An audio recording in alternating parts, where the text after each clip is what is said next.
Império Rústico. Qualidade, elegância e autenticidade em cada detalhe. Móveis de madeira que transformam ambientes e impressionam pela durabilidade.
Muito bom, gente, olha aí, estamos retomando o nosso encontro marcado desta quinta-feira, velho, quinta-feira aí, e nós estamos recebendo aqui um convidado muito especial, né, que está aí na crista da onda, né, está gerando aí muita expectativa nas pessoas, todo mundo querendo saber sobre, né, a vida dele, e nós resolvemos trazer aqui no nosso podcast encontro marcado para conversar com ele, contar um pouco a história dele, essas mudanças que aconteceram. Yasmin, coleguinha da Alzira, ligando para mim. Aí, então, atende, Alzira. E nós estamos recebendo nada mais, nada menos do que o missionário Jesus Dourado. Está entendendo como é que é o nome do homem agora? Porque ele, na verdade, ele é Antônio Lucas Dourado Leite, ele é acadêmico de Direito, e protagonizou aí muitas das preocupações para os seus seguidores. São 140 mil seguidores no Instagram. Não é pouca gente, não. 3 vezes a nossa população aqui de Tarauacá. Aliás, quase 4 vezes. E ele está aqui para conversar com a gente. Vai contar um pouco da sua vida, né? A vida do Lucas e depois essa transformação que aconteceu na vida dele quando visitou Israel. E teve aí toda essa mudança. Uma mudança que veio aí no momento muita polêmica, anunciou a própria morte aí, e as pessoas achavam que ele tinha morrido de verdade, sido parte da guerra, e na verdade foi outro tipo de... Enfim, ele vai contar para nós já já. Lucas, cara, Lucas Dourado, vamos conversar com o Lucas Dourado para contar um pouco da infância e dizer, mano, que é um prazer te receber aqui e é uma satisfação poder levar, né, todo o povo de Tarauacá, a sua fala, a sua história e todas essas coisas que andam acontecendo na sua vida. Quero que tu dê um oi para os seguidores aí do nosso podcast. Olá, boa tarde. Eu gostaria de agradecer o convite, né?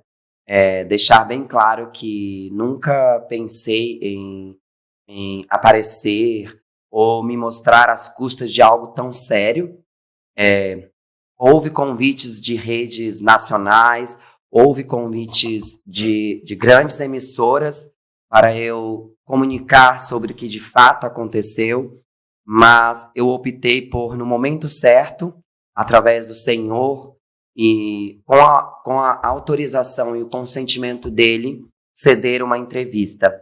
Eu gostaria de ressaltar que vocês, o podcast Encontro Marcado, é o primeiro meio de comunicação que ouve de mim tudo que de fato aconteceu, quem eu sou, o que aconteceu em Israel, o que tem se passado em Israel, eu gostaria de falar que esse nome, quando eu fui convidado, foi justamente o que mudou a minha vida, encontro. E esse encontro de hoje vai ser algo que eu acredito que também vai tocar as pessoas a respeito do que aconteceu comigo e fazer com que o seu podcast seja abençoado, que é o que eu acredito quando a gente coloca algo nas mãos de Deus. Assim, olha, esse seu projeto é algo abençoado, eu realizei orações e eu tenho pedido a Deus para me mostrar o caminho. E eu acredito muito no seu trabalho. Desde pequeno, é uma honra estar aqui, pois desde pequeno, quando eu era uma criança, eu tinha 7, 8 anos, eu já escutava você no rádio, você trabalha... Eu comecei muito cedo, cara. Entendeu? É um privilégio, a sua voz aqui me deu vários flashbacks. É uma coisa, você, assim, é importante, porque o que eu aprendi de comunicação, o que eu aprendi de amor foi da minha família, mas o que eu tenho de comunicação, eu dou graças a você, porque eu escutava muito a sua rádio e eu falava assim, um dia eu vou na rádio dele, o meu sonho é ir numa rádio, falar com as pessoas, porque eu sempre achei a sua voz, assim, eu sempre quis falar assim, como um radialista. É uma profissão muito bonita, parabéns. Obrigado mais uma vez pelo convite. Eu que agradeço suas palavras. Antes de a gente falar um pouco da tua infância, deixa eu mandar um oi aqui para os meus parceiros, porque são eles que nos ajudam a manter esse projeto. Né? Nosso querido Igor Costa, que é o nosso programador, nosso técnico de áudio e vídeo, e agradecer a nossa querida Ivete Damasceno, que cedeu esse espaço para a gente fazer aqui o nosso estúdio. Ela é representante da DBV Juruá, os nossos produtos aí, a água, a Coca-Cola, a Fanta, tudo aí para as pessoas que quiserem acessar, né, a DBV Juruá, fica na Galeria Ricardo ali, espaço muito bacana. A Vitória Elétrica, meu amigo Zé Dias, sempre parceiro nosso. Zé, um abraço para todos da Vitória Elétrica, todos os seus servidores aí, os nossos amigos que fazem entrega, que montam móveis, toda a turma da Vitória Elétrica. Drogaria V bem, meu amigo Bubu, ainda continua escapando. Toda vez que eu chamo o Bubu para vir para o podcast, ele diz que vai para a Colônia, para a fazenda. Bicho, para correr. A Marcenaria Império Rusto, meu amigo Leandro Abreu, né? Gente boa demais, a marcenaria mais requisitada de Tarauacá, móveis nas principais lojas de Tarauacá, é da Marcenaria Império Rusto. Ele faz também para exportação, fora do ar, não dá conta, né? E também agradecer aí, né, o meu amigo Marcos, o Marcão, lá do restaurante Paris Garden, em Rio Branco, um dos lugares mais chiques, mais acessados lá. E o Dr. Genilson, meu grande amigo Dr. Genilson, em Rio Branco, com sua clínica Mediac, visitei ele da última vez que fui em Rio Branco, mas minha esposa, minha filha, né, uma clínica muito, muito movimentada, muita gente para ser atendido, muitos profissionais de saúde. E ele entrou numa vibe aí, daqui a pouquinho nós vamos ter aí, né, o vídeo dele falando aí. Então tá bom, agradeço a vocês. Quem quiser fazer um contato com a gente, para a gente divulgar vocês aqui, 999775176, é o nome do Acioli, da Janaína Furtado, que também é apresentadora aqui do podcast, 999776041, o do Igor, né, aliás, para trabalhos importantes, né? Esses trabalhos que vocês estão vendo aí, o Igor faz todos. Ele é programador, então ele cria a sua propaganda, ele cria personagem, ele cria, assim, é um cara fera. 99916-3122 é o Igor. Bom, obrigado vocês aí. Vamos agora, né, conversar com o missionário Jesus Dourado. Mas antes vamos saber quem foi o Lucas. O Lucas, me fala um pouco aí da tua família, da tua infância, da tua origem aqui, né, que é para as pessoas saberem de onde tu veio, mano. Olá, agora eu saúdo a todos que estão nos ouvindo. Novamente é um prazer estar aqui. Nada que eu agradeça ou fale vai mensurar a emoção que é estar participando de um programa que eu sempre sonhei. Eu sempre sonhei em estar sendo entrevistado pelo Acioli, tá? Eu quero deixar isso claro. E Deus prepara as coisas no momento certo, né? Eu sempre pensei como seria a minha entrevista com você, e esse exato momento ainda parece irreal. Você é como eu não diria ídolo, porque meu ídolo está no céu, mas você é uma referência na comunicação, é um grande profissional aqui de Tarauacá, na minha cidade, né? E como começou tudo isso? Atualmente eu estou em transição para troca de nome, mas eu ainda sou Antônio Lucas Dourado Leite, filho de Maria Rosa Dourado Leite. A Rosa. E sim, ela é conhecida como Dinha, né? É a Dinha, a gente vai mais. Agora ela trabalha, ela está atuando como assistente social, que é uma profissão que eu tanto admiro, né? Estou feliz pela aprovação e pelo novo piso do assistencialismo no Brasil, isso é bom. Então, tudo começou com a minha mãe. O início de tudo, desde o ventre da minha mãe. Existem músicas que falam isso e eu tenho uma conexão, e tudo que eu sou eu devo a Maria Rosa. Eu tive um pai ausente, Tarauacá, a maioria das pessoas o conhecem, é o Adson Leite. Eu também dou graças à vida dele, porque sem ele eu não estaria aqui. Mas tudo que eu sou hoje eu devo à minha mãe. Eu tive uma infância muito conturbada. A minha mãe, ela sofreu muito, ela perdeu os pais aos 10 anos de idade. Muito cedo ela teve que virar moça, né? Quem é daqui de Tarauacá entende que é esse termo, para poder não morrer de fome. E ela teve uma família grande, aproximadamente 14 irmãos, uma figura importante aqui em Tarauacá, que é o irmão dela, Manuel Monteiro. Quero mandar um alô para o meu tio, um salve, um agradecimento. Chegará um momento durante essa minha fala que eu agradecerei especialmente a ele, pois ele é o pai que eu não tive, né?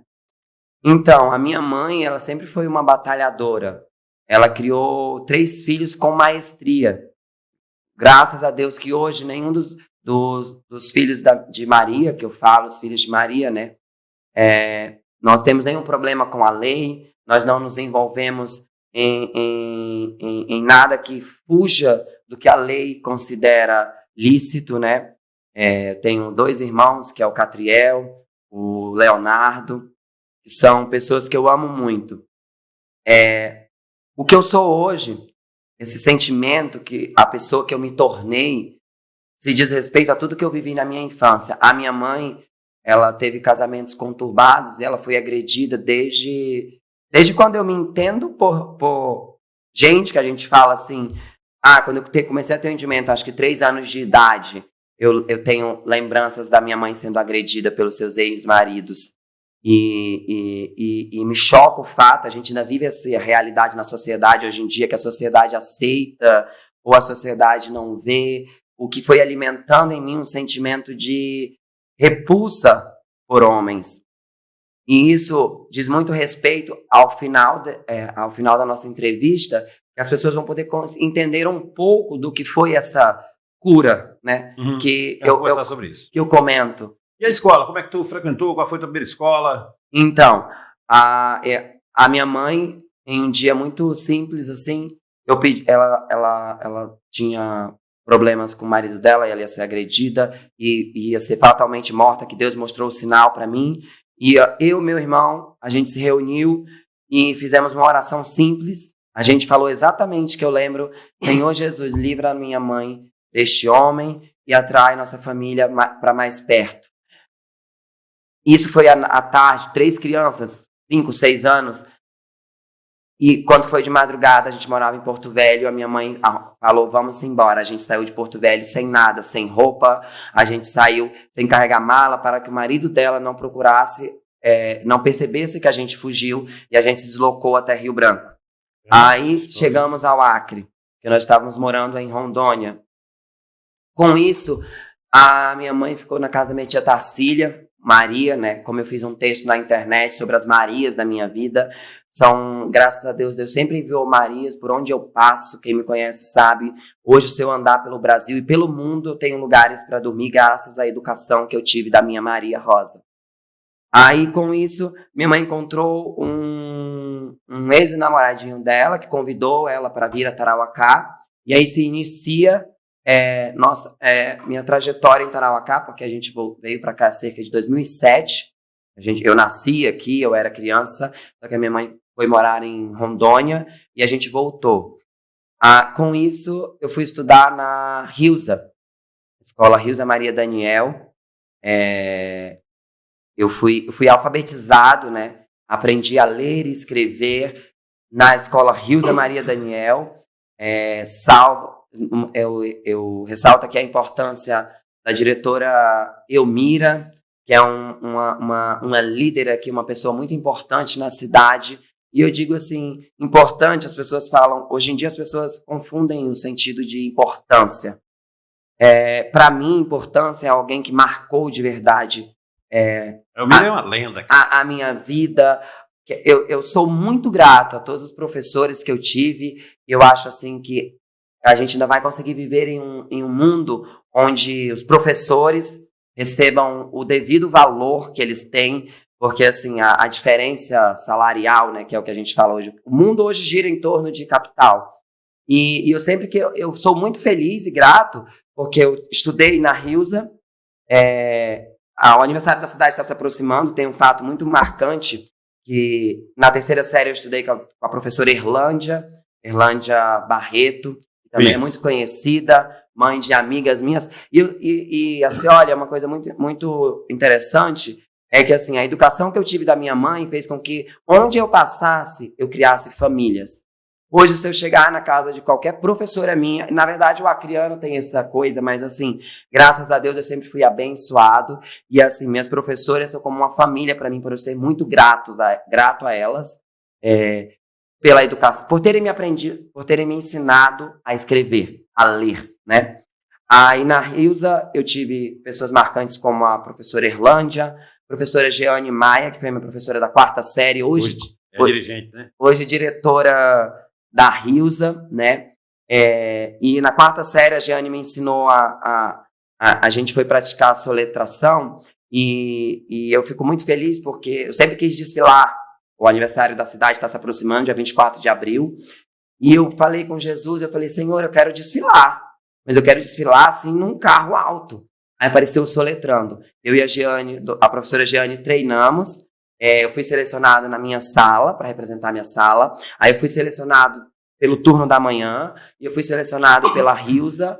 E aí eu falei: Senhor, vai me abençoando, e falando com Jesus. E aí teve a competição, e assim, a Hilsa é uma escola que, assim, infelizmente, a maioria das pessoas que vivem em necessidade, em uma zona de, como é que eu diria? Assim, Na verdade, ela acolhe toda aquela população ali do bairro da Praia, que os costumam se lá como periferia, coisas, né? As pessoas com renda que não seja de grande renda, pessoas com renda mais baixa, né? E é o grande público é o povo. É o povo. E esse povo que me fez, igual sempre eu falei assim, eu sou daqui. Onde eu cheguei, tem vários vídeos no TikTok irritados. Eu estava na Itália e tem gente falando assim: eu sou do Acre, tenho vergonha. Tem um vídeo meu com uma atriz muito, muito famosa, em que eu estava em Paris, no Paris Fashion Week, em que eu falo que eu sou do Acre. E ela olha assim: Acre, e as pessoas do TikTok do Acre, ficavam zombando por eu ter falado que sou de Tarauacá, Acre. E eu estive na Europa, todos os países que eu passei, eu tive orgulho de falar. Primeiro eu falava a Amazônia, que é para eles terem uma noção da região do país, e depois eu fazia eles falarem. Inclusive tem vídeos na internet onde eu falo, soletro Tarauacá, Acre.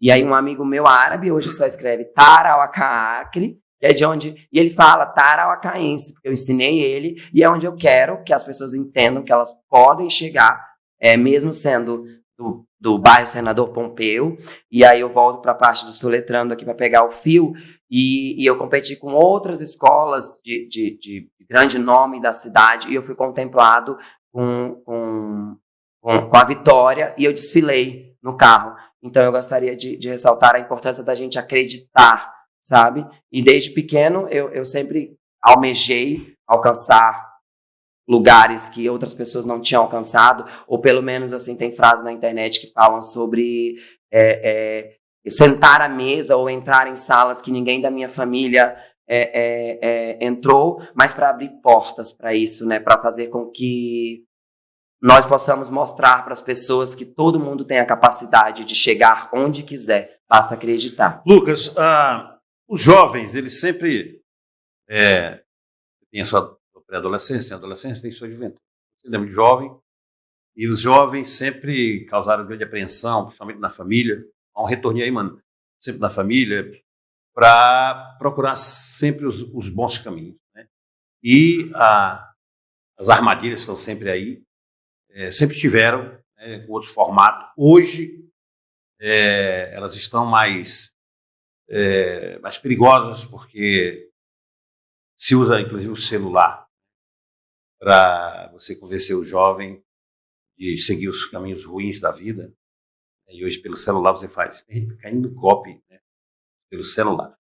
Mas, assim, a tua juventude, como é que tu trilhou, né, os caminhos para se tornar essa referência, se tornar um que a gente chama de influência, né, influenciar as pessoas te seguir para ver o que tu faz, para ouvir o que tu fala, para assistir teus vídeos, teus conteúdos. Qual foi o caminho que tu escolheu para a tua juventude antes desse momento atual que tu está vivendo? Sim. Eu sempre tive uma vontade muito grande de vencer. Assim, olha, eu nasci predestinado. Eu nasci com uma vontade imensa de mudar a minha história, e não só a minha história, mas mudar a história de quem estivesse ao meu redor, não importasse se fosse da minha família, se fosse meu vizinho, do meu bairro. E aí algumas pessoas falavam assim, você é pequeno demais, você não consegue, porque sempre aparece pessoa, na verdade na vida aparecem mais pessoas para falar que você não é capaz do que para te apoiar. Com certeza. Primeiramente, uma das pessoas que mais me inspirou é assim, minha mãe foi minha base. Tudo que a minha mãe passou na vida, todo o sofrimento que a gente vive, tudo que a gente passou, me fez acreditar que eu poderia chegar lá e que eu poderia ajudar outras pessoas. E uma grande influência é o meu tio Manuel Monteiro. Como eu falei, ele é como um pai para mim. Na verdade, ele é um pai, porque pai é quem cria, né? A minha mãe tinha um marido, o meu estimado tio Lázaro, que auxiliou na nossa educação, mas ele tinha ideologias assim, políticas diferentes do que eu acredito hoje, né, que hoje eu entendo política, mas nesse atual momento eu era uma criança, mas eu sempre, desde meus 10 anos, eu quis mudar o mundo. E eu via meu tio Manuel Monteiro, eu lembro que ele, quando a gente ia para casa dele, ele tinha uma banquinha de vender banana. E ele ficou conhecido mais por doar banana do que vender. Tanto que a gente tipo assim, não, na verdade eu nunca vi dinheiro daquela banquinha. Meu tio mais doava banana, ele arrumava as bananas, os caixas de banana, as famílias passavam lá, e eu ficava impressionado, tipo assim, a gente tem tão pouco e é muito. E graças a Deus, nunca faltou alimento, né? Com isso, eu fui disseminando essa ideia eu estudei no Plácido, e desde o Plácido, depois eu fui morar em Rio Branco, eu fui conectando pessoas. Eu sempre tive um dom de comunicação muito bom, as pessoas me escutavam. Eu sempre fui muito inteligente, eu sempre gostei de estudar por acreditar que a educação é a forma de mudar o mundo. Para mim, o pilar principal do mundo é a educação, e tem várias vertentes da educação. A educação familiar, que é o que me moldou, né? A educação que eu recebi da minha mãe, a educação que eu recebi do meu padrasto, é da família, uma grande família aqui de Tarauacá, que é o meu tio Lázaro Fifinha, ele é meu padrasto, a família, nesse momento eu queria mandar uma saudação para a família Nery, né, que é a família do seu Antônio Fifim e da dona Teresa, que partiram, né, para viver com o pai, estão nesse momento. Eu tenho certeza que eles estão felizes porque a família dele, eu acho importante comentar disso, porque ele fez grande parte. Ele ajudou muito a minha mãe nessa formação e quanto à minha juventude, ele tem grande parte nisso, junto ao meu tio Manuel Monteiro, que foram esse apoio que a gente tem. E eu sou muito grato e sei reconhecer o quanto as pessoas fizeram bem à minha mãe, de alguma forma, todas as pessoas que já estenderam. E a gente passaria horas e horas aqui se eu fosse citar todas as pessoas que Deus enviou para poder abençoar a minha mãe, abençoar a minha família, abençoar os meus irmãos, né? E depois que eu fui morar em Rio Branco, eu já estava formada, assim, já tinha aprendido muito sobre amar ao próximo, sobre o amor de Deus. E aí eu fui estudar numa escola no Calafate, que é um bairro ali próximo à Uninorte, né? E Deus já tinha uma coisa preparada ali, porque a minha mãe foi contemplada com uma casa do Minha Casa Minha Vida, a primeira casa que ela ganhou. Eu sei onde é a casa da Dinha lá.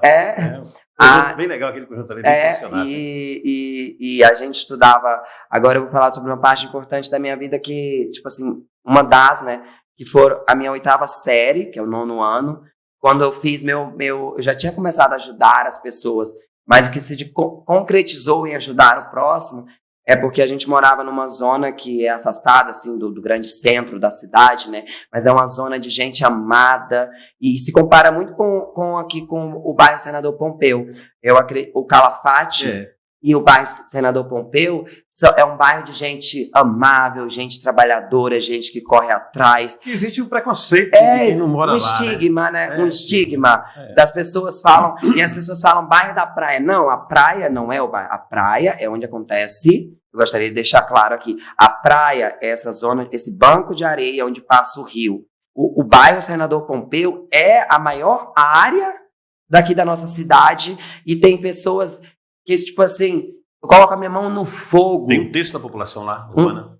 É uma coisa assim, que, tipo assim, nós temos um nome, é Bairro Senador Pompeu. E a praia está ali. Nós temos o ouro da cidade também, que é o Festival de Praias Belas, Praias de Tarauacá. Mas os bairros são assim, ó. O bairro que eu moro,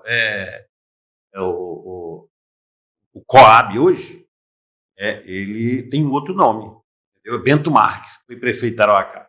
Mas o que é esse Bento Marques? Lá teve o primeiro conjunto habitacional construído pelo Odilon, o prefeito Odilon, né? E ficou a Coab, né? Aí foi ampliando o bairro da Coab. A praia é em função, né, do que você falou, da areia, era bem localizado naquele Y ali, né? A praia.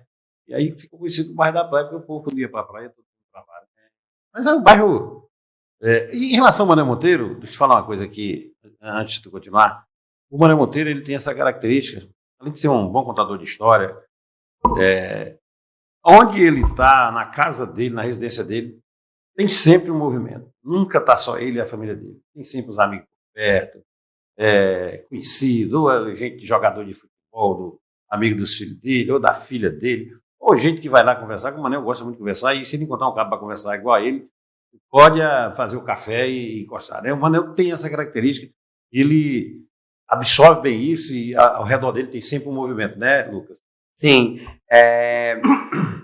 isso volta para a minha formação, né, enquanto pessoa, porque quando eu cheguei em Rio Branco, eu me reuni com alguns amigos meus, a gente morava nessa zona periférica, né, como as pessoas chamam, mas é um lugar, eu convido as pessoas a visitarem o Calafate, a visitarem o bairro senador Pompeu, quando passarem por Tarauacá, as pessoas que estiverem, visitarem o Acre, visitarem aqui a minha cidade, Tarauacá, é um lugar onde o que você precisar, essas pessoas estão dispostas, não só esse bairro, mas Tarauacá, né? Mas eu digo assim, é o meu lugar, é o meu bairro, que é o meu bairro, meu eterno bairro.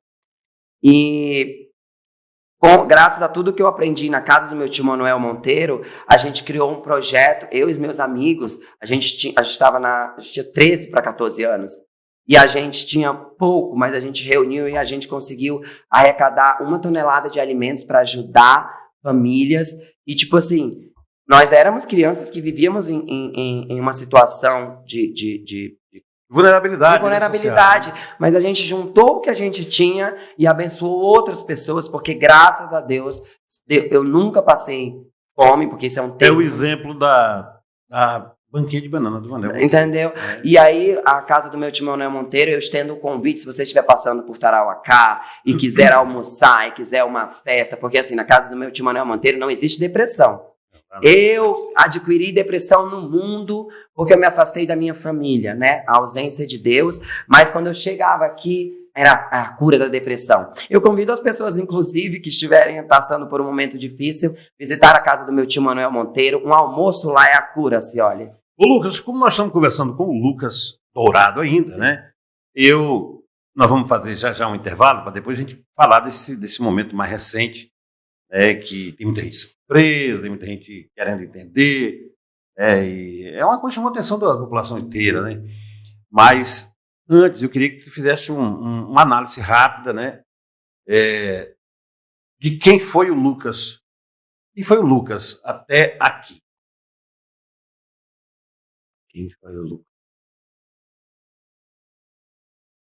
Eu tenho procurado uma palavra para definir, e sempre me vem à cabeça uma palavra: destemido.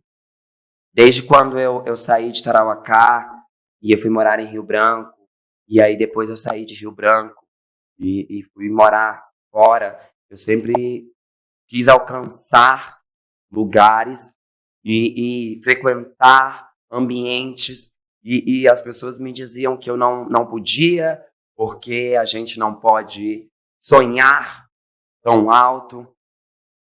É impossível a gente que vem de baixo, né? Assim, olha, eu digo assim, a gente que vem de baixo, porque eu não nasci de família rica. Não do dinheiro, né? Eu nasci de família rica com relações, se for falar de felicidade, amor. Mas, assim, hoje em dia a gente vive em um mundo onde, infelizmente, a gente precisa de dinheiro. E assim, eu sempre quis alcançar lugares e estar em mesas, eu sempre falo sobre frequentar ambientes. E eu sempre carreguei uma luz que abriu portas para mim.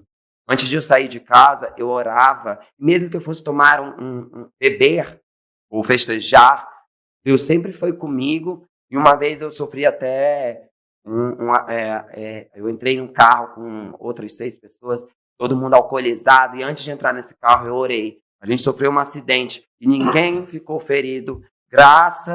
Como eu digo, eu volto à parte do destemido, porque eu fui destemido. Eu entrei em um carro com todo mundo alcoolizado, saindo de uma balada, irresponsável, jovens menores irresponsável. Coisa da idade. Coisa da idade.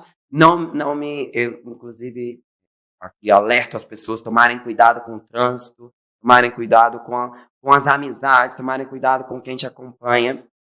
E assim, o Lucas, né, do passado, ele viveu, ele foi a pessoa importante, porque assim, já está no passado, ele me formou, ele foi importante, ele alcançou lugares que se eu não tivesse sido quem eu fui, porque eu não sou, eu não era, né, eu estive naquele momento, eu passei por algumas coisas na minha vida, e queria, assim, é a primeira vez que eu comento, mas porque essa parte eu preciso falar, porque na segunda parte eu vou falar mais sobre a paz. Eu sofri um abuso dos meus 5 aos 12 anos. Eu fui abusado sexualmente, eu era uma criança, eu nunca soube o que era isso, e com o tempo eu fiquei pensando assim, Será que a culpa é minha?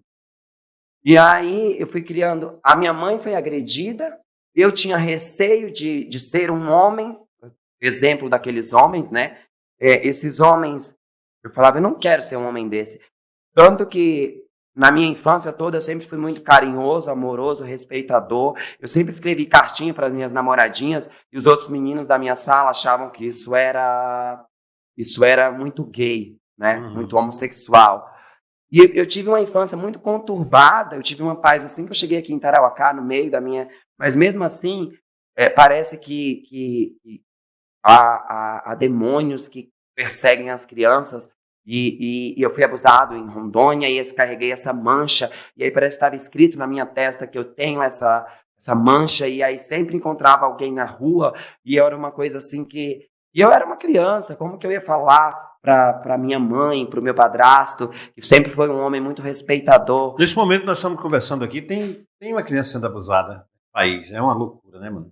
E é uma coisa que eu tenho falado na minha rede, né? Alertado, eu tenho essa justiça social e eu fui uma criança. E eu gostaria de deixar claro aqui que é a minha história. É a minha história com Deus, é o meu encontro com Deus, e é um exemplo básico, é o nosso encontro aqui, ó, é eu me encontrando com você me encontrando comigo, e tipo assim, não tem outra pessoa, porque eu estou falando diretamente com você, claro, tem outras pessoas ouvindo, eu tenho que me preocupar com os ouvintes, porque as pessoas não se preocupam hoje em dia no que elas falam na internet, a internet parece que é um lugar sem lei, mas não, eu estou cursando direito por acreditar nas leis, e por acreditar que o pulso vai mudar toda uma geração. E para aqui a Raulzira, né, que é uma criança, me sinto no direito, assim, é uma criança linda. Eu acredito que as crianças são o futuro da nossa, e são quem vão salvar a nossa geração, porque elas estão vindo extremamente inteligentes. Eu queria ter sido uma criança, como as crianças vieram hoje, tido mais coragem. É a palavra. Eu era destemido, mas faltava coragem por medo da retaliação, sabe, do que eu sofreria. Mas, assim, esses traumas me fizeram acreditar que eu fosse homossexual, e a gente vai tratar disso, né? Mas eu gostaria de deixar aqui aberto que, assim, a todas as pessoas que, de alguma forma, são assediadas, abusadas sexualmente, procurem uma rede de apoio, procurem... Existem muitas. Pais, prestem atenção nos seus filhos. Comportamento. Olhem o celular, olhem as redes sociais, acompanhem, frequentem as escolas, cuidem dos seus filhos. Não que a minha mãe não tivesse... a minha mãe foi uma pessoa incrível, eu nunca sofri nenhum tipo de abuso na minha rede, mas era na rua, era em lugares assim inimagináveis que a gente pensa que nunca vai acontecer e acontece, sabe? E pedir para as pessoas assim prestarem atenção, porque isso manchou muito a minha infância e me trouxe traumas que hoje eu estou curado, graças a Deus, mas assim, e apoio psicológico que eu tive, procurei ajuda nos meios que nosso sistema de saúde oferece, mas quem de fato me curou foi o Senhor Jesus. Muito bom, olha, vamos fazer agora o nosso intervalo. Nós acabamos de conversar com o Lucas Dourado. Daqui a pouco, depois do nosso intervalo, nós vamos conversar com o missionário Jesus Dourado. O Lucas passou por uma grande transformação e ele vai contar essa história para nós. Ok? Já a gente volta. Quando um paciente chega no consultório querendo emagrecer, a primeira coisa que eu explico é que, para tratar o peso, primeiro precisamos compreender o que é a obesidade. A obesidade não é apenas uma questão estética. Ela é considerada hoje uma doença crônica, reconhecida pelas principais sociedades médicas do mundo. Isso significa que não tem uma cura definitiva, mas tem controle, assim como acontece com a hipertensão ou diabetes. Por isso, não faz sentido pensar no emagrecimento como algo pontual, como perder peso rapidamente e depois abandonar o tratamento. O que precisa construir é um plano em 2 etapas. A primeira é a etapa de perder peso de forma segura. A segunda é a etapa de manter o peso perdido ao longo do tempo. Esse segundo ponto é tão importante quanto o primeiro. Além disso, o tratamento sempre precisa de associação com mudança de estilo de vida, principalmente orientação alimentar adequada, prática regular de atividade física, sono adequado e redução de estresse. A medicação ajuda muito, mas ela é uma ferramenta dentro de um conjunto de estratégias. Por que tratar o excesso de peso? Controlar o peso não é apenas uma questão estética. A obesidade está associada a diversas doenças importantes como diabetes tipo 2, hipertensão arterial, infarto e AVC, gordura no fígado, que é a chamada esteatose hepática, apneia do sono, dores articulares, maior risco de algum tipo de câncer. Além disso, perder peso melhora energia no dia a dia, qualidade do sono, mobilidade, autoestima e bem-estar. Como funciona o protocolo que utilizo? Na maioria dos pacientes, eu divido o tratamento em duas fases principais. A fase de perder peso, de aproximadamente 6 meses. Nessa fase, utilizamos medicamentos modernos que atuam no controle do apetite e no metabolismo. Um deles é a tirzepatida, conhecida popularmente como Mounjaro, que tem excelentes resultados em estudos e no nosso dia a dia. A dose geralmente é escalonada, de forma progressiva para adaptação do organismo. No primeiro mês é de 2,5 mg por semana. No segundo mês é de 5 mg por semana. No terceiro mês é de 7,5 mg por semana, podendo avançar para doses maiores, conforme a necessidade clínica do paciente. Essa escalada ajuda o organismo a se adaptar ao medicamento e reduz efeitos colaterais. Durante esses primeiros meses, a maior parte dos pacientes já começa a ter perda de peso significativa, principalmente quando associamos dieta e exercício. A segunda fase é a fase de manutenção. Se após cerca de 6 meses o paciente atingiu o peso desejado ou uma boa redução de peso, passamos para a fase de manutenção. Nessa fase, muitas vezes reduzimos a dose da medicação para 2,5 mg, podendo aplicar a cada 15 dias, apenas para ajudar o organismo a manter o novo peso. Com o tempo, em algumas situações, o paciente pode até suspender a medicação, desde que esteja conseguindo manter o peso com a alimentação adequada e atividade física. Mas existe um ponto importante. Se em algum momento o paciente perceber que começou a recuperar peso, por exemplo, ganhar cerca de 3 quilos em um mês, podemos retomar a dose de manutenção temporariamente para ajudar o organismo a voltar ao equilíbrio. Ou seja, a ideia não é apenas perder peso, a ideia é evitar o efeito sanfona e manter os resultados ao longo da vida. O tratamento moderno da obesidade mudou muito nos últimos anos. Hoje temos medicações eficazes e seguras, baseadas em evidências científicas, que ajudam o paciente a emagrecer com mais controle e menos sofrimento. Mas o ponto principal é entender que emagrecimento é um processo contínuo de cuidado com a saúde. Com acompanhamento médico, estratégia adequada e disciplina, é possível perder peso, manter resultado e melhorar muito a qualidade de vida.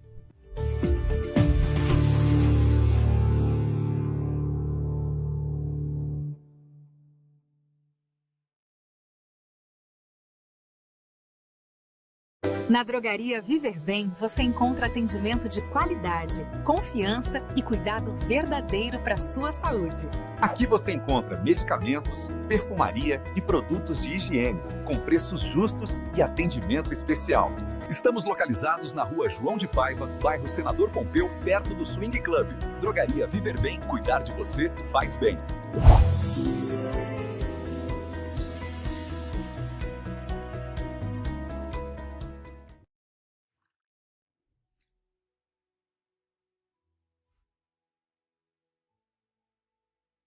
Império Rústico. Qualidade, elegância e autenticidade em cada detalhe. Móveis de madeira que transformam ambientes e impressionam pela durabilidade.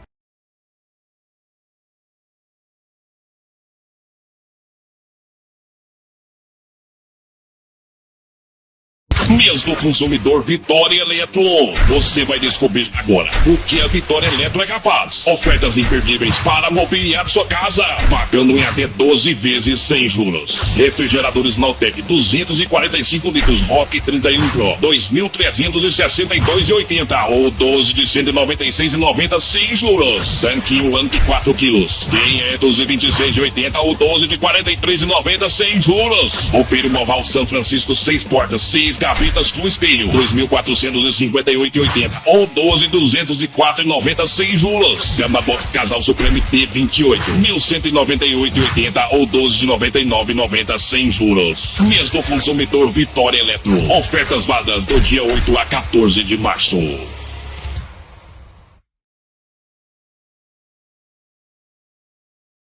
Podemos retomar? Estamos de volta, mano. Nós estamos de volta depois do nosso apoio aí. E agora com outra parte da nossa entrevista, já vamos fazer a última parte, né? Porque nós vamos conversar com o Jesus Dourado, né? O nosso missionário Jesus Dourado. Ele vai contar como foi toda essa mudança que aconteceu na vida dele, quando começou, né? É uma mudança, de certa forma, um nível de radicalização considerável, né? A vida que ele contou para nós aqui, a vida que ele está vivendo hoje, né? Totalmente outra situação, né? Outros conceitos, outras atitudes. Eu tenho visto ele aí na cidade, andando visitando as pessoas, conversando com todo mundo, né? E interagindo com as pessoas de Tarauacá, e todo mundo abraçando, recebendo, né? Assim, tá muito show essa fase aí. E tem uma missão, né? Ele disse que tem uma missão agora. Foi para Israel, né? Mas ele começou essa mudança, não foi lá em Israel. Israel aprofundou e consolidou, né, essa mudança que começou aqui, ele me disse, foi no Carnaval. Conta para nós, missionário Jesus Dourado, né, como foi tudo isso. Olá, novamente. É história para... Se fosse uma Mané Monteiro, nos 3 dias contando. Primeiramente, eu gostaria de pedir permissão para ler uma palavra. A caminho do podcast, eu pensei em várias palavras ou passagens da Bíblia. Essa Bíblia que eu ganhei da minha amiga Camila, vereadora Camila Figueiredo, me presenteou. Pessoal, deem Bíblias para as pessoas de presente. Isso é surreal. É uma coisa que alegrou o meu dia. Ela me abençoou com essa Bíblia e eu vou levá-la comigo. Ela já salvou várias vidas com essa Bíblia através do Senhor e ela me abençoou. Mateus, capítulo 5, versículo 13, diz assim: Vocês são o sal da terra, mas se o sal da terra perder o seu sabor, como restaurá-lo? Não servirá para nada, exceto para ser jogado fora e pisado pelos homens. 14. Vocês são a luz do mundo. Não se pode esconder uma cidade constituída sobre o monte. E também ninguém acende uma candeia e coloca debaixo de uma vasilha. Ao contrário, coloca-a no lugar apropriado e assim ilumina a todos que estão na casa. Assim brilha a luz de vocês diante dos homens, para que vejam as suas boas obras e glorifiquem ao Pai de vocês que está nos céus. Amém. Então, assim, olha, por muito tempo eu tentei mudar o mundo, sendo a pessoa que eu era no passado e procurando uma felicidade, procurando preencher, procurando me encontrar, procurando... A gente sempre procura, e eu não acho isso errado, mas a gente sempre procura mais. O ser humano, ele é viciado em ter mais. A gente alcança alguma coisa e a gente não agradece. A gente sempre quer mais. Quando eu estava em Rio Branco, eu tinha o sonho de sentar à mesa com alguns famosos, com algumas pessoas importantes, com figuras que eu sempre via na televisão. Eu sempre quis frequentar eventos gigantes, como o Carnaval na Sapucaí. Chegou uma época que eu estava trabalhando para o Carnaval na Sapucaí. Eu fazia parte, de fato, de todo aquele espetáculo. Todo aquele espetáculo e tudo aquilo. E eu pensei assim, quando eu olhava, e eu não vou ser hipócrita, é muito bom, é uma coisa linda, é uma festa linda, são carros alegóricos, é arte. É arte, não tem como eu desmerecer todo o esforço de uma população, das pessoas que se esforçam com aquilo.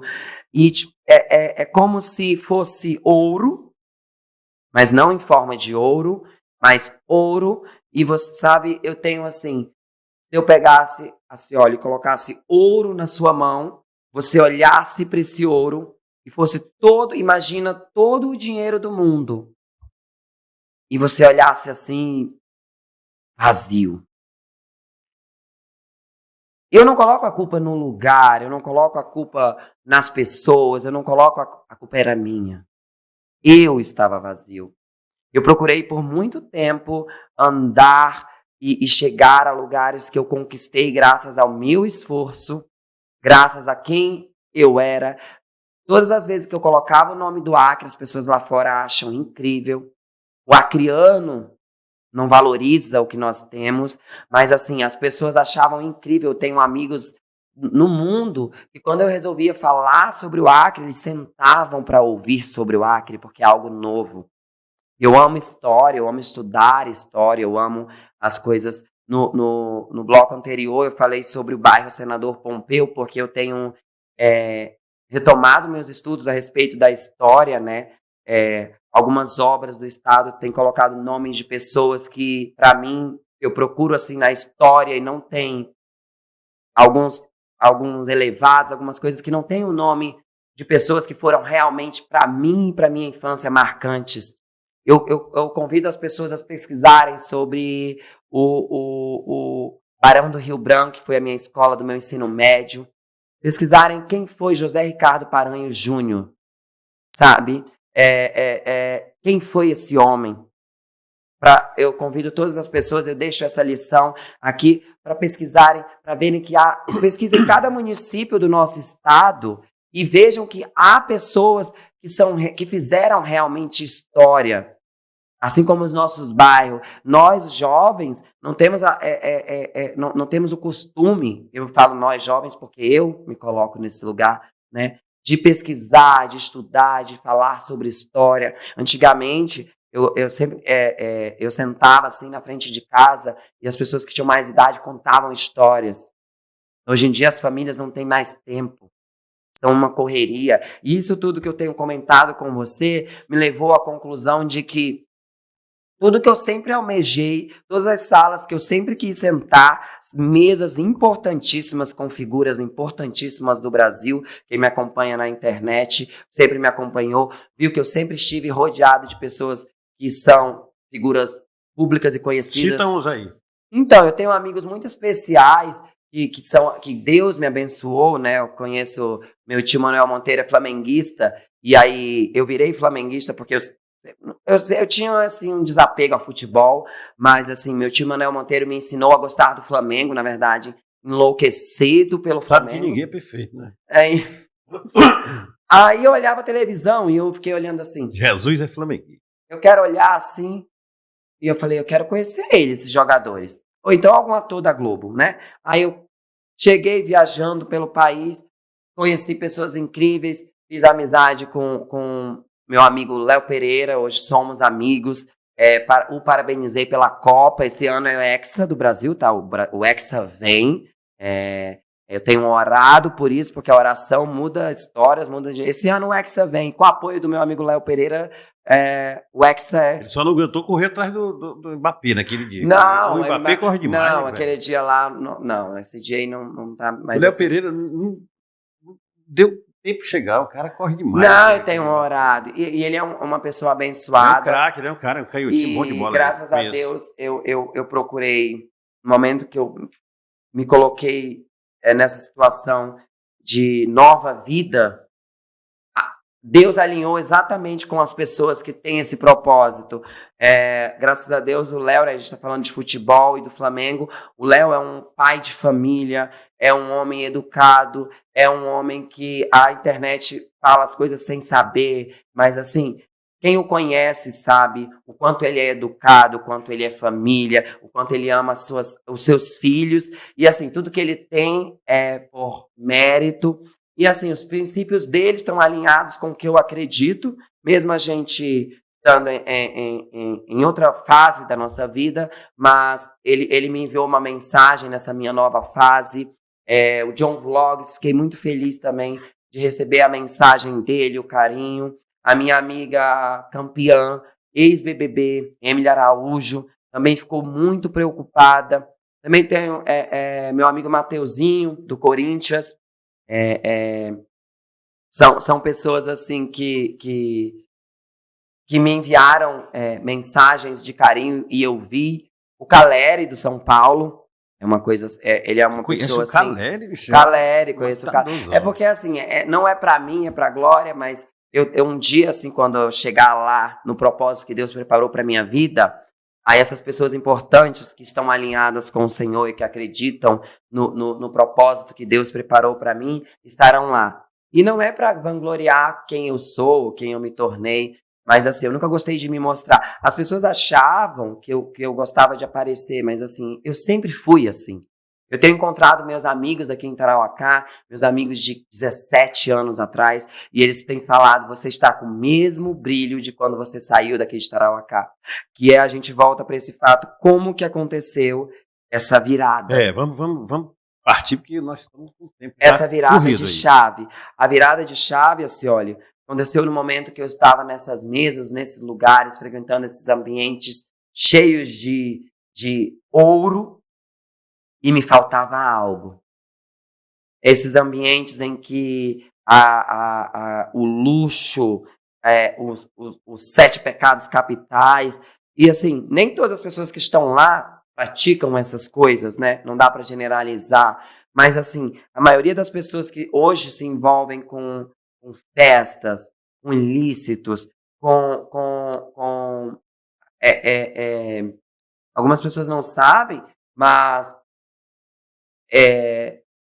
grande parte do dinheiro que eu tinha ganhado, alguns homens me pagavam para ter o meu corpo. E eu cheguei num tempo que agora me enojo disso, e tipo assim, aí eu falo desses temas sensíveis, as pessoas falam, mas não desce uma lágrima. A partir do momento que Deus me encontrou, porque assim, as pessoas falam, ele tem que se encontrar com Jesus. Não. Eu estava tão cego, assim, olha, que eu não conseguia. Eu fui criado na igreja. A minha mãe é católica, que acredita no poder do Pai Nosso. O Pai Nosso tem um poder sobrenatural. O Pai Nosso é uma coisa sobrenatural. Eu sou cristão. E eu estava tão descrente da vida que eu não conseguia encontrar Jesus. E Ele me encontrou para a honra e para a glória de todo um propósito que Ele preparou na minha vida. Eu estava na Sapucaí, no meio do carnaval, com aqueles carros alegóricos gigantescos, e eu bebi tanto, eu tive tanto... usei algumas coisas, os jovens, alguns estão se envolvidos, a nossa sociedade as famílias têm perdido os jovens, né? A gente tem perdido os jovens todos os dias, e com 27 anos, eu tenho 27 anos, e eu perdi amigos para esses vícios, né? A bebida, o alcoolismo, tudo, e aí é uma escada, né? Eu postei até na minha rede social, a minha mãe sempre falou que era um cigarro, depois um copo de bebida, depois uma guerra. Hoje em dia a gente está os jovens têm apostado, eu bebo uma garrafa, você tem que beber 2, aí eu tenho que beber 3, porque isso se tornou uma brincadeira, são vidas. E eu tenho orado para que isso mude, né? E nessa brincadeira de quem bebe mais, quem aguenta mais, eu tive uma overdose. E eu morri por 3 ou 4 horas. E eu fiquei desacordado, inconsciente. Quando eu acordei, tinham 7 enfermeiras e o pessoal que eu perdi minha noção. Mas eu lembro exatamente, porque assim, o meu encontro com Deus não foi em Israel. O meu encontro com Deus foi aqui, no Brasil. Foi no Rio de Janeiro, na Sapucaí, em um momento que eu menos esperava, o Senhor me encontrou, me salvou e me deu uma nova vida. E Ele me disse, eu te darei uma nova vida, uma nova chance, porque ele é capaz de mudar histórias, de apagar todo um passado, e ele tocou o meu coração, e a partir desse exato momento, eu assumi-o como meu único e eterno Salvador, e eu tenho trabalhado na missão de alcançar almas para o Senhor. A decisão de ir para Israel, inclusive num período muito complicado de guerra, essas coisas todas. E como foi isso? Decidiu ir para Israel? Tu foi? O que aconteceu lá em Israel? Bom, Israel, eu já tinha propostas de ir para Paris, a Europa. Eu soube que tu ia para Paris. Isso. E eu não tinha a passagem. E Deus já tinha tocado meu coração e mudado a minha vida. E aí a minha fé voltou, né? Porque, novamente, a fé, ela move montanhas. A oração, o poder da oração, assim, olha, é uma coisa sobrenatural. E eu precisava de R$1.500, porque, assim, eu já peguei muito dinheiro na minha vida, mas esses dinheiros, assim, dessas coisas, e igual eu usei meu corpo para ganhar dinheiro, não é um dinheiro abençoado. Você constrói um castelo de areia, com sopro ele desaba. E com isso, eu precisava de R$1.500 para pagar a passagem que estava para Paris. Então, inclusive, eu deixo um recado. Gente, se vocês pesquisarem durante a madrugada voos, você consegue ir para a Europa por R$3.000, ida e volta, pegando, tipo assim, não sempre, claro, mas eu não tinha os R$1.500 para tirar essa passagem de ida. E eu orei. Quando eu acordei, um amigo me mandou uma mensagem, graças a Deus, Deus sempre me mandou anjos, e ele falou, eu não sei como ele descobriu, na verdade, Deus enviou para ele, e ele falou assim, você não vai para o Paris Fashion Week? Todo mundo está indo para o Paris Fashion Week. E eu falei assim, eu queria ir, né? E ele falou assim, manda seus dados. E ele tirou uma passagem para mim, de primeira classe, R$37.000. Eu fui abençoado devido à oração que eu fiz ao Senhor. Cheguei a Paris e Deus me falou que tinha um propósito maior. E eu precisava estar na primeira fila dos desfiles. E eu, orando, consegui um desfile. Orei, consegui outro desfile. E graças a Deus, a minha comunicação e ao dom que Deus me deu de conversar com as pessoas, né? Eu nunca fiz aula de inglês. E tem gente na internet falando sobre o meu inglês, mas assim, quando eu converso, as pessoas entendem elas me escutam. E aí Deus foi me mostrando, e eu ia voltar para o Brasil, né? Porque ela estava tendo uma guerra. E eu orei durante 7 dias que eu estive no Paris Fashion Week, eu orei, Senhor, tem uma guerra em Israel. Tem uma guerra em Israel. E ele falou, você vai entrar em Israel, você vai ser restaurado, você vai ser firmado na rocha, e você vai sair de Israel. E você vai contar o seu testemunho para milhares de pessoas, e vai mudar a vida de pessoas através do poder que eu concedi a você, que é o dom de pregar o evangelho. E o que aconteceu lá em Israel? Vamos contar aqui pelo menos de forma bem genérica, aí, como foi tua passagem por Israel para acontecer o que aconteceu, tu anunciar na tua rede social que você tinha morrido, essa coisa toda, a família em parafuso, Janaína chorou, foi uma confusão. Conta aí essa parada aí, mano. Deus faz as coisas perfeitas, né? Eu sempre acreditei. Quem me trouxe até aqui foi o Senhor. Quem me deu, que tem me aberto as portas, porque eu desisti de uma...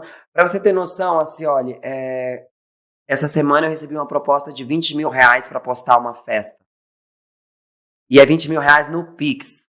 Aí eu te digo para você, se eu falasse para você agora, abre o seu Instagram, posta um flyer, R$20.000, você não postaria? Na Oreta de Manaus, quem diria o outro. R$20.000. E eu falei, não é do Senhor, está repreendido. E eu ainda hesitei, assim, porque abrir mão do mundo, que é o que tá aí o mundo, né? As coisas são... Eu cheguei a fazer 100 mil no mês, com festa, com essas coisas tudo, porque hoje em dia o que dá dinheiro é festa, né? Festa, as pessoas gastam. Para você ter noção, um ingresso na Sapucaí é R$25.000. Tem camarotes lá para ver aquele desfile da Globo. Eu tinha acesso a 10. Eu escolhia 20 pessoas para ganhar. Sabe? Só que eu não estava feliz. Sim, vamos para Israel. Continuando, aí eu olhei assim. Senão não sai daqui E bem. Deus, eu falei com Deus, não, é pra você, tipo, entender como a Não, eu graça, compreendo. para as pessoas, porque se eu sair daqui hoje, porque eu falei com Jesus para vir até aqui, que foi o momento certo, tocar uma pessoa e a pessoa falar realmente, esse Deus, porque as pessoas falam assim, esse teu Deus. Eu cheguei em Israel, na verdade eu cheguei na Jordânia, porque eu peguei barco, eu fui pro Egito, eu saí de Paris, eu fui para Itália, Roma, de Roma eu fui para Grécia, e aí esses locais da história onde antigamente as pessoas faziam peregrinação, né? Não tinha acesso a voo, e eu já sabia, tinha consciência que eu não conseguiria chegar através de avião, por céu, em Israel. E aí eu dormia, e quando eu acordava, assim, olha, o sobrenatural de Deus acontecia, eu tinha uma passagem de um ferry. Eu nunca peguei um ferry na minha vida. Um ferry é um navio que leva de um país para o outro. Tipo assim, Deus agia sobrenatural. E quando o Espírito Santo vem, eu já emitia esse ferry. O dinheiro também Jesus estava enviando, o cartão, e as coisas iam acontecendo. Para você ter noção que como Deus tem um propósito. Cheguei, aí fui para a Grécia, fui para a Turquia, fui para o Egito, cheguei na Jordânia, entrei para Israel. Um detalhe, não fiz nenhum cronograma com nenhuma agência. Algumas agências usaram meu nome e disseram que fizeram meu cronograma. Não, Deus preparou todo o caminho para mim. Eu cheguei a Israel e extraordinário que eu chegava nos países, Deus abria as portas do país da Turquia estavam fechadas, eu chegava lá, não, a gente vai abrir. Quando eu passava, fechava a porta de novo. Eu cheguei a Israel, estava fechada a fronteira. Quando foi para eu entrar, eu falei, Senhor Deus, e ele me falou que seria difícil para entrar e seria 10 vezes mais difícil para sair. Eu entrei em Israel, uma oração. Quando eu estive em Israel, Jerusalém é um lugar extraordinário. Jesus esteve ali, Jesus andou naquele lugar, é realmente uma terra santa. A todas as pessoas que se programam para ir, um dia conheçam, mas eu quero deixar uma coisa aqui aberta. Eu sonhei com o céu. Não tem ouro no céu, não tem. O céu é uma floresta. O céu, o lugar sagrado, o céu que eu vi, o meu encontro que eu tive com o Senhor, os pássaros cantam, o rio corre, é uma natureza tão linda, é um jardim. Então as pessoas têm que esquecer ouro, têm que esquecer todo aquele que eles imaginam, a inteligência artificial está fazendo o céu, não é nada daquilo. O céu é um jardim, é um lugar sagrado, né? Onde a gente vai. E o inferno é isso aqui que a gente vive. Eu fiquei no inferno durante as 3 horas que eu fiquei falecido, morto, antes da minha morte oficializada, para eu poder conseguir sair de Israel. Aí agora a gente vai chegar. Eu entrei em Israel, eu trabalhei na rocha, eu fiz dieta por 30 dias. Eu perdi meu hotel que eu tinha reservado por ser cristão. Os judeus, eles não acreditam em Jesus. 2% da população de Israel é cristã. Eles não acreditam em Cristo, né? As pessoas entenderem como é que é Israel, né? Um lugar onde... Lá a Bíblia, né? Porque tudo que a gente está falando é história, está na Bíblia, né? A Bíblia já falava que cita que lá é a Terra Santa, é onde Jesus passou. Todas as pessoas que foram até Israel sabem do quão aquele lugar é poderoso. Eu quero até falar sobre a Via Dolorosa, que foi o lugar que mais me tocou. Eu fiz a Via Dolorosa 3 vezes, que foi o momento, para quem não sabe, a Via Dolorosa é o momento em que Jesus, ele está indo para a cruz, né? O momento que ele é crucificado, e ele faz 14 paradas. Via Sacra, né? E eu fiz exatamente essas paradas, assim, olha. E onde ele para... existe um campo magnético, uma força, e essa força é o Senhor.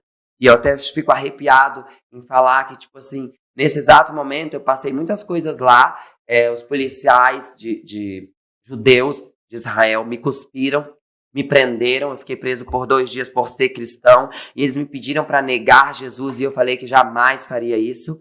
Eu orei, rezei o Pai Nosso, e um padre me salvou, me levou para Nazaré. E aí começa a minha saída de Israel. porque estavam trancados, não podia sair, e o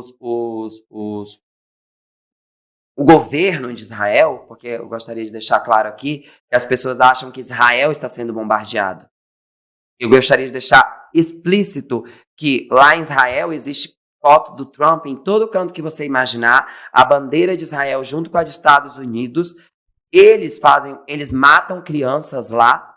Israel solta os mísseis. Israel, o país, eu visitei o Irã, visitei países ali da Palestina, visitei os países e eles fazem tudo isso acontecer. Eles estão matando o seu próprio povo e falam para o mundo que eles estão sendo bombardeados.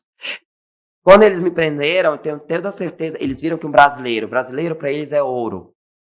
E eles queriam notícia nacional. Eles queriam me colocar para a guerra, eles tomaram meu passaporte. E eu implorei para Jesus para eles devolverem meu passaporte. Pedi socorro à embaixada brasileira. A embaixada brasileira não fez absolutamente nada. Algumas das pessoas aqui, figuras públicas, queriam ajudar, mas condicionaram essa ajuda a um vídeo. Eu precisava gravar um vídeo para a internet dizendo que o governo do estado ou que essas figuras importantes estariam apoiando a minha retorno para casa. Como eu disse que não gravaria esse vídeo, eles não fizeram. Eu precisava sair de Israel. Eu passei por uma transformação muito grande. As pessoas não acreditavam na minha mudança. Então, Deus falou comigo em oração. Eu pedi permissão para o Pai. Deus não se agrada de mentira. Não foi uma mentira. Eu morri para o mundo. E aí eu soltei a nota do meu falecimento. Foi louco aquela nota, cara. A nota para fazer com que... Assim, olha, as pessoas hoje em dia... Mas eu li muitos comentários. E muitas das pessoas dizem, não, ele está dizendo que morreu para esta vida que ele levava. Morreu e vai viver para Cristo. Uma coisa assim, a grande parte das pessoas, mas a maioria, né, foi lamentando, chorando, gente, né, foi assim uma notícia bomba, né?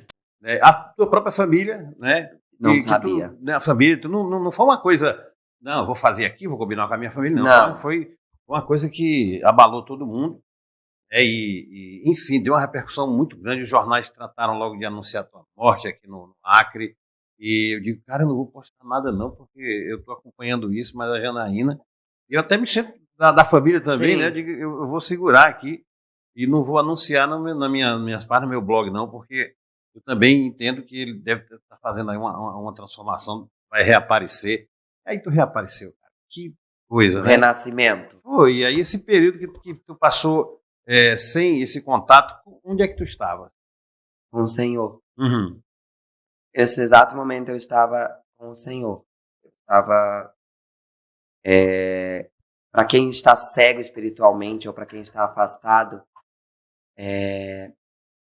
depois que você tem um encontro com o Pai, que Ele transforma a sua vida e Ele apaga o seu passado, e esse recado eu deixo a todas as pessoas que acham que não tem mudança na vida. Jesus morreu na cruz por nós. Deus deu seu filho.